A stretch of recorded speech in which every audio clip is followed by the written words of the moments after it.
નમસ્કાર. ચાલો આજે વાત કરીએ ભારતીય ક્રિકેટના એક એવા સુવર્ણ દિવસની જે ઇતિહાસમાં હંમેશા માટે અમર થઈ ગયો છે. એક એવી જીત અને એક એવું મેદાન જેની કહાણી દરેક ભારતીયને ગર્વ અપાવશે. ચાલો આ અદ્ભુત સફરમાં સાથે જોડાઈએ. અને એ મોટા સમાચાર આ છે કે ભારતે 2026નો આઈસીસી મેન્સ ટી20 વર્લ્ડ કપ જીતી લીધો છે. આખા દેશ માટે આ કેટલી મોટી અને ગર્વની ક્ષણ છે. એક એવી જીત જે આવનારા ઘણા વર્ષો સુધી યાદ રહેશે. અને હા, આ કોઈ સામાન્ય જીત નથી. આ ભારતનું ત્રીજું ટી20 વર્લ્ડ કપ ટાઇટલ છે. 2007, પછી 2024 અને હવે 2026. ભારતે ફરી એકવાર સાબિત કરી દીધું છે કે ક્રિકેટની દુનિયામાં તેનો દબદબો કેમ છે. શું વાત છે?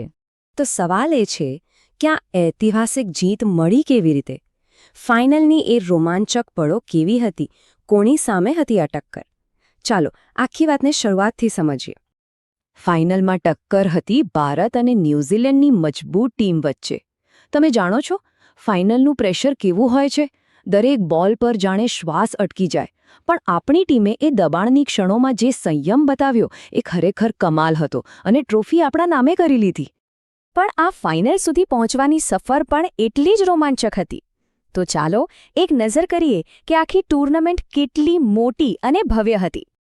જુઓ, આ કોઈ નાની સૂની ટૂર્નામેન્ટ નહોતી. આ હતી આઈસીસી મેન્સ ટી20 વર્લ્ડ કપની 10મી આવૃત્તિ અને યજમાન હતા ભારત અને શ્રીલંકા, એટલે કે આપણા જ ઘર આંગણે. લગભગ એક મહિના સુધી દુનિયાની 20 શ્રેષ્ઠ ટીમો વચ્ચે જંગ જામી. કુલ 55 મેચો રમાઈ. આ આંકડા જ બતાવે છે કે ચેમ્પિયન બનવું કેટલું મુશ્કેલ હતું. હવે કોઈ પણ ટીમ જ્યારે ચેમ્પિયન બને ત્યારે એની પાછળ કેટલાક ખેલાડીઓનું અસાધારણ પ્રદર્શન હોય છે. તો ચાલો આપણે આ જીતના હીરોને મળીએ. તો પછી એ કોણ હતા જેમણે પોતાના દમ પર ભારતને વર્લ્ડ ચેમ્પિયન બનાવ્યો? કોણ હતા જીતના સાચા શિલ્પકાર? તો આ રહ્યા એ સ્ટાર પ્લેયર્સ. ભલે સૌથી વધારે રન પાકિસ્તાનના સાહેબઝાદા ફરહાને બનાવ્યા, પણ આખી ટૂર્નામેન્ટમાં જે ખેલાડી છવાઈ ગયો એ હતો આપણો સંજુ સેમસન, જે બન્યો પ્લેયર ઓફ ધ સિરીઝ.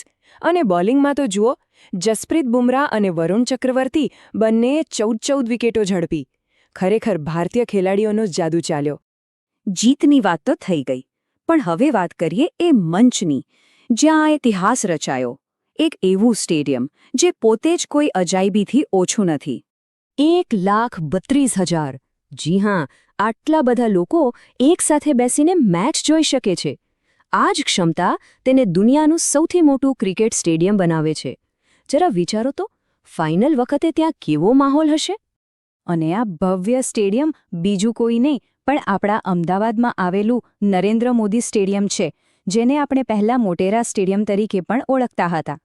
ગુજરાતના આ ગૌરવે ભારતની આ ઐતિહાસિક જીતની યજમાની કરી. પણ આ સ્ટેડિયમ માત્ર તેના કદ માટે જ નહીં, પણ તેના ભવ્ય અને રસપ્રદ ઇતિહાસ માટે પણ જાણીતું છે. ચલો તેના સફર પર એક નજર નાખીએ. આ ભવ્યતા પાછળ લગભગ 800 કરોડ રૂપિયાનો ખર્ચ થયો છે. આટલા મોટા રોકાણથી માત્ર એક સ્ટેડિયમ નથી બન્યું, પણ ક્રિકેટ ચાહકો માટે એક એવો અનુભવ તૈયાર થયો છે જે જીવનભર યાદ રહી જાય. આ સ્ટેડિયમની કહાણી શરૂ થાય છે 1983માં. પછી 2015માં એક મોટો નિર્ણય લેવાયો. જૂના સ્ટેડિયમને તોડીને કંઈક એકદમ નવું અને વિશ્વસ્તરીય બનાવવાનું નક્કી થયું. 5 વર્ષની સખત મહેનત પછી 2020માં આ નવું ભવ્ય સ્ટેડિયમ તૈયાર થયું. અને 2021માં તેને વડાપ્રધાન નરેન્દ્ર મોદીનું નામ આપીને એક નવી ઓળખ મળી. આ સ્ટેડિયમ માત્ર ઈંટો અને કોન્ક્રીટનું બનેલું નથી સાહેબ. આ તો એ જગ્યા છે જ્યાં ક્રિકેટના ઇતિહાસની કેટલીય યાદગાર ક્ષણો બની છે. આ એ જ મેદાન છે જેણે 1987, 1996 અને 2011 જેવા વર્લ્ડ કપની મેચો જોઈ છે. પણ 24 ફેબ્રુઆરી 2021નો દિવસ બહુ ખાસ હતો. એ દિવસે આ સ્ટેડિયમને નવું નામ મળ્યું અને સાથે જ અહીં ભારત અને ઇંગ્લેન્ડ વચ્ચે પહેલીવાર પિંક બોલ ડે નાઇટ ટેસ્ટ મેચ પણ રમાઈ. એટલે કે એક જ દિવસમાં 2 ઐતિહાસિક ઘટનાઓ. તો આ શાનદાર જીત અને આ અદ્ભુત સ્ટેડિયમની વાત પછી મનમાં એક સવાલ તો આવે જ છે.